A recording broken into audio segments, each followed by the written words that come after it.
नमस्कार विद्यार्थी मित्रांनो, आजच्या या व्हिडिओमध्ये आपण भारतीय राज्यघटनेविषयी प्रश्न अभ्यासणार आहोत। व्हिडिओ शेवटपर्यंत बघा, नक्की तुम्हाला फायदा होईल। चला तर मग आपण व्हिडिओला सुरुवात करू। चला पहिला प्रश्न बघू।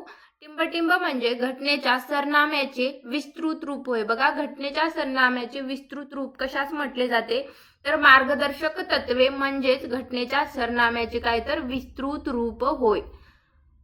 पुढचा प्रश्न, निवडून येण्यास आवश्यक मतांच्या टिंबटिंब मते न मिळाल्यास उमेदवाराची अनामत रक्कम जप्त होते।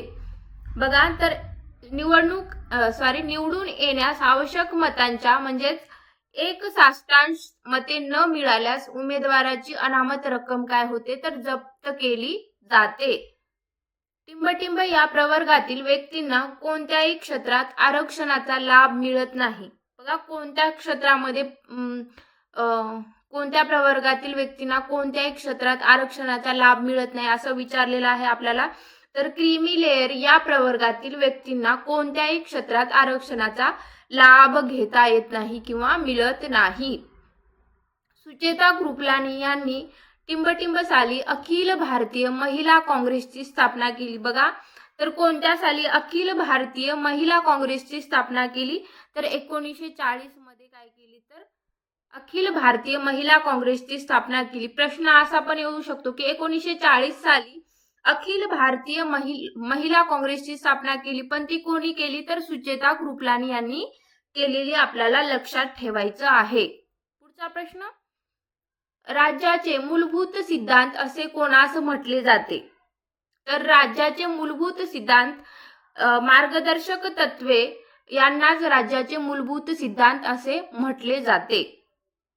पुढे चला, भारतात टिंबटिंब साली अस्पृश्यते विरोधी कायदा संमत झाला। बघा, कोणत्या साली भारतात अस्पृश्यते विरोधी कायदा संमत झाला तर 1955 मध्ये 1955 साली भारतात अस्पृश्यते विरोधी कायदा संमत झाला।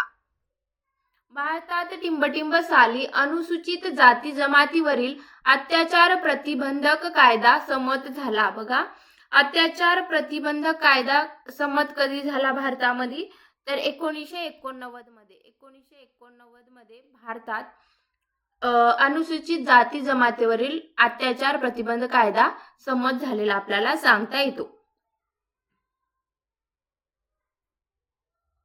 पुढचा प्रश्न, संविधानाच्या टिंबटिंब अनुसूचित देशातील विविध पदांच्या शपथांचे नमुने समाविष्ट करण्यात आले तर किती अनुसूची आहेत तर कोणत्या अनुसूचीनुसार तर 3ऱ्या अनुसूचित देशातील विविध पदांच्या शपथांचे काय नमुने समाविष्ट करण्यात आलेले आहेत। पुढचा प्रश्न, कल्याणकारी राज्य स्थापनेची उद्दिष्टे संविधानात नमूद करणारा टिंबटिंब हा जगातील पहिला देश आहे तर कोणता देश आहे तर आपला भारत देश।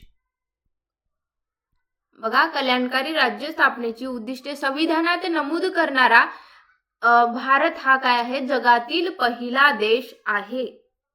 14 जून 1964 रोजी भारतात टिंबटिंब खाते स्थापन झाले तर कोणते खाते स्थापन झाले तर 14 जून 1964 रोजी भारतात समाज कल्याण खाते स्थापन झालेलं आपल्याला पाहायला मिळतं किंवा सांगता येतं। राष्ट्रीय अभिलेखागार टिंबटिंब येथे असून ते आशियातील सर्वात मोठे अभिलेखागार आहेत। बघा, तर कुठे नवी दिल्ली येथे असून ते आशियातील काय आहेत सर्वात मोठे अभिलेखागार आहेत।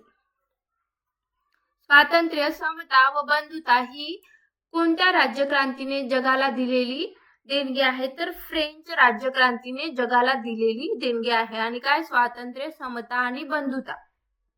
पुढचा प्रश्न, कामेश्वर सिंग विरुद्ध बिहार राज्य या खटल्यांमध्ये सर्वोच्च न्यायालयाने टिंबटिंबस प्राधान्य दिले। कोणास प्राधान्य दिले बघा तर मार्गदर्शक तत्वांना काय दिलेले आहे प्राधान्य दिलेलं आपल्याला पाहायला मिळतं।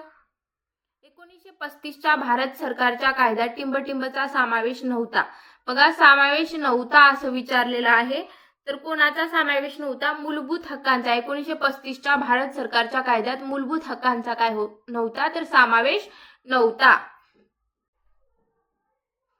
1773चा रेग्युलेटिंग ऍक्ट ही भारतीय घटनात्मक विकासाची काय तर सुरुवात मानली जाते। रेग्युलेटिंग ऍक्ट घटना समितीने टिंबटिंब रोजी भारतीय राष्ट्रध्वजाची रचना सहमत केली तर कधी केलेली आहे? 22 जुलै 1947 रोजी. बघा 1947 रोजी घटना समितीने भारतीय राष्ट्रध्वजाची रचना सहमत केली. प्रश्न असा पण येऊ शकतो की 1947 रोजी भारतीय राष्ट्रध्वजाची रचना सहमत केली, पण कोणी केली तर घटना समितीने केली, आपल्याला सांगता आलं पाहिजे. पुढचा प्रश्न, तर 14 ऑगस्ट 1947च्या ठरावानुसार 14 ऑगस्ट 1947च्या ठरावानुसार घटना समिती सार्वभौम झाली. घटनेतील मूलभूत अधिकारांची संख्या 6 तर मूलभूत कर्तव्यांची संख्या टिंबटिंब इतकी आहे. तर किती आहे बघा, तर 11 इतकी आपल्याला सांगता येते. संविधानाच्या टिंबटिंब भागास भारताचा मॅग्ना कार्टा म्हटलं जातं. बघा संविधानाच्या टिंबटिंब भागास भारताचा मॅग्ना कार्टा म्हटलं जातं. तर कितव्या भागामध्ये, तर 3ऱ्या भागाला भारताचा मॅग्ना कार्टा म्हटलं जातं. अमेरिकन स्वातंत्र्य युद्धाच्या जाहीरनाम्याचा प्रभाव भारतीय राज्यघटनेतील टिंबटिंबवर आहे. ह्या प्रश्नाचं उत्तर तुम्हाला कमेंट मध्ये सांगायचं आहे. तर अशा प्रकारे आजचे प्रश्न संपलेले आहेत. धन्यवाद. व्हिडिओ कसा वाटला नक्की कमेंट मध्ये सांगा.